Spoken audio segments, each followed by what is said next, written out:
It's done.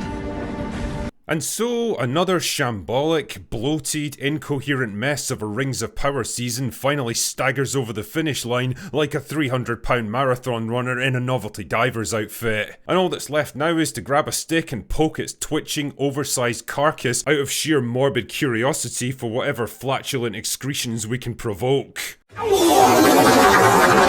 This show is a failure in ways that I didn't even think were possible. All of the problems and annoyances of season 1 haven't just continued, they've grown exponentially like a cancer allowed to spread unchecked. The massive and mostly unnecessary cast of characters, the hammy acting, the complete lack of world building, the tonal whiplash, the nonsensical and conflicting character motivations, the jokes that aren't funny, and the supposedly serious moments that are unintentionally hilarious. It's all here and it's all worse than ever. It's a show that somehow manages to be rushed and superficial, boiling complex events spanning hundreds of years down into a handful of greasy, congealed scenes, but also bone-achingly slow and ponderous, taking forever to get most of its plot lines moving, keeping characters stuck in frustrating holding patterns and repeating the same ideas over and over again. And since this feels more like an autopsy video than a review, I figured it's as good a time as any for me to go over some of the biggest problems plaguing this show. Because who knows, maybe, just maybe, someone from Amazon might see it one day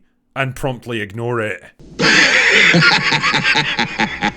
Problem the first. Too many characters. This, by far, is the show's biggest fundamental problem because it spawns so many other problems that ripple through the rest of the narrative. See, not only is balancing a large cast of characters spread over multiple locations in such a way that the audience never loses sight of where everyone is and what they're doing difficult enough even for skilled writers with strong source material to draw from, of which Rings of Power has neither, but the problem's compounded in this case because the writers have brought in a whole bunch of extra characters that either didn't exist in Tolkien's story, or are doing things and going to places where they were never supposed to be. Like Dangalf and those stupid fucking hobbits who spend literally the entire season walking around and doing absolutely nothing of substance. The actual character of Gandalf shouldn't even be in Middle-earth for like 1,000 years yet, and the writers know this, so they know they can't have him interact directly with the main storyline, which leaves him stuck in a random corner of the world map, spending an entire season looking for his staff and trying to decide on a name for himself.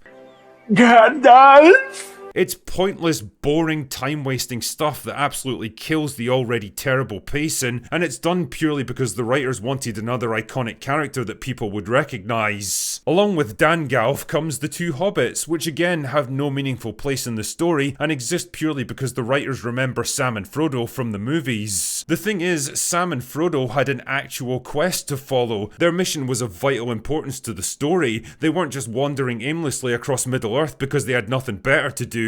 These characters should absolutely never have been in this show. Their presence is compounded by terrible performances from two actresses who can't seem to believe that they're even there, and every single time they show up, I have to grit my teeth like Tatiana and pray it'll be over soon. Which it usually is in Tatiana's case. Likewise, the writers know that Isildur is going to be important to the story eventually, so they have to account for his existence, but they also have absolutely no idea what to do with him at this stage, so just like Dangalf, he's been put into a time-wasting holding pattern. His entire arc this season could be boiled down to escape a spider, find a horse, find a kid, find a woman, get cock-blocked and then go home in the huff. Yeah, fucking thrilling stuff right there. Then there's Arondir, another pointless creation of the showrunners whose only vague reason for being in the story pretty much vanished when the actress playing her fucked off to save the world or something. I mean, he always felt like he was put in this show to make a point rather than having a strong character arc in mind, but now he's just kind of there, hanging around where he isn't needed, and showing up wherever the writers want some cheesy Matrix-style fight scenes. Honestly, every single time I see his blank, gormless face show up in another place he's got no good reason to be, it's like hearing that Pedro Pascal's been cast in yet another role he isn't suited to, ruthlessly pursuing his quest to be in every single show, movie, and video game in existence. This right here is the very reason why you don't fuck with the source material, especially when the source material was written by one of the greatest authors of the 20th century.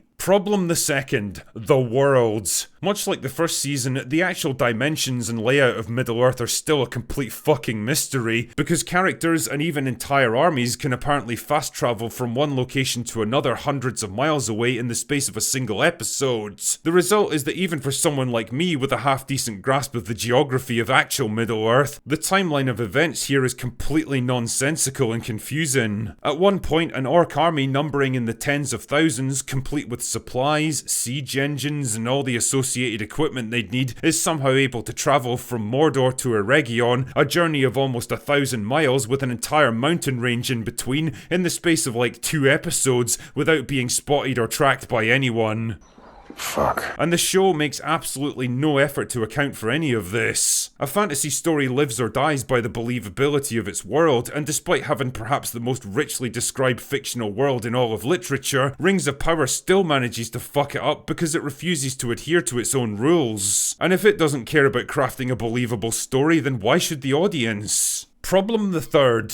Everyone is a complete idiot. Characters in Rings of Power range from childishly gullible and foolish to making insane leaps of logical deduction that exist purely to move the plot forwards. The elves, supposedly the wisest and most intelligent beings in Middle-earth, are easily duped into making the Rings of Power by a guy who conveniently shows up out of nowhere claiming he wants to help, and immediately takes command of the entire city without a single objection. Like, nobody thinks that he might have ulterior motives for doing all this? Nobody? Fuck off, show. Battles are conducted in a way that could only come from the minds of soft, comfortable, millennial Californian writers that have never so much as glanced at a book on medieval warfare. Commanders of armies are willing to give up a decisive advantage that could end an existential threat to the entire world purely because their friendy Wendy happens to be in danger. Problem the fourth, Sauron. The show's treatment of Sauron is probably one of the most embarrassing and degrading pieces of character assassination I think I've ever seen in my life. Literally the most terrifying manifestation of evil in Middle-earth, more like a dark god or a force of nature than a living being, has been reduced to a wimpy looking guy in a cheap wig, crying like a little girl and simping over Galadriel of all people. I mean, I get it, it's a modern show for a modern audience, which means it's written by people whose entire literary worldview consists of, wouldn't it be cool if these two characters had feelings for each other? But good god, they broke the dial on the cringe machine when they put this shit together. This is gonna shock you to your core, but believe it or not, some people are motivated by more than just who they want to fuck.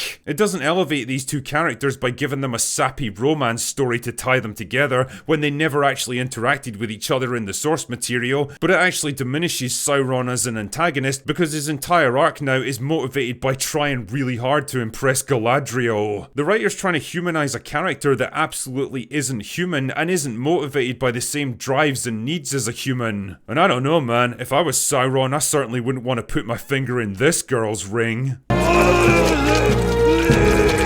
Problem the fifth. Moral retardation. Just like so much of the shitty, nihilistic, postmodernist sludge manifesting as entertainment today, there's a pervasive and laughably ham-fisted attempt to rewrite the nature of good versus evil in Rings of Power by reframing villains like Sauron, Adar, and even the orcs as conflicted and morally grey beings with valid reasons for doing what they do. The orcs aren't violent and destructive beings of pure rage and hatred who exist only to fight and kill. Now they're misunderstood victims who just want to find a home and raise their families in peace. And it's only those nasty men and elves who keep persecuting them, you see. It's so laughable and ridiculous that I have to keep reminding myself that yes, this is real. This was actually put into a mainstream show by writers who probably thought they were making some deep philosophical point about good versus evil. That would make for interesting stuff in an episode of Star Trek The Next Generation, but it absolutely does not work in a fantasy setting like this, especially one where the nature of the orcs has already been very well established by the author. And it all flows from the same lack of creativity and imagination that sees parallels for modern society and people in absolutely everything, where none was ever supposed to exist. The orcs are not supposed to be a metaphor for some racial or cultural group in the modern world, so they don't have to be given the let's see things from their point of view treatment. If good and evil don't really exist in this show, then why the fuck should I root for the supposed good guys when they're no better than the villains? All of these various problems collectively add up to a show that just refuses to learn from its mistakes, that's so set on its course that even losing half its audience isn't enough to change direction, and that's likely to go down as the most expensive flop in entertainment history. And what's particularly interesting is the reaction to it now,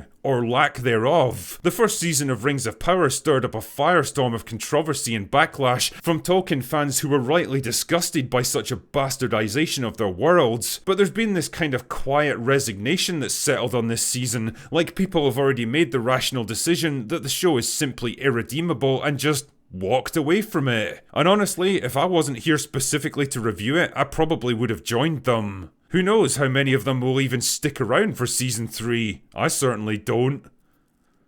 Anyway, that's all I've got for today. Go away now.